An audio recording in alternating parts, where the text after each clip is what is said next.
Most failed dreams are the ones we never start.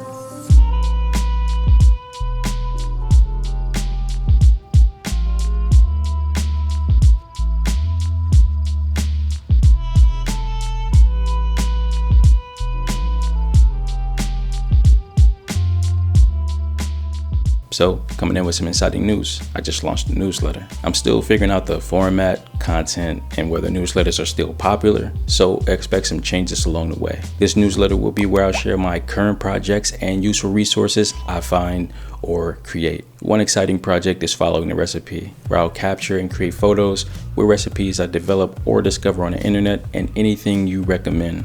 It would be great if you have recommendations and share recipes you are using. If you do, I'll shout you out on the channel and in the newsletter for doing so.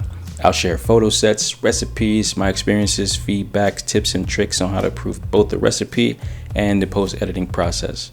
2 recipes are already live that I created before launching this series. Let me know if you'd like me to revisit them and apply them to this new format.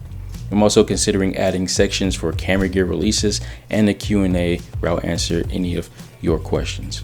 Sign up for the newsletter by following the link in the description or visit thecreativestudios.org and subscribe. Don't forget to check your email and confirm your subscription while staying awesome. Stay awesome.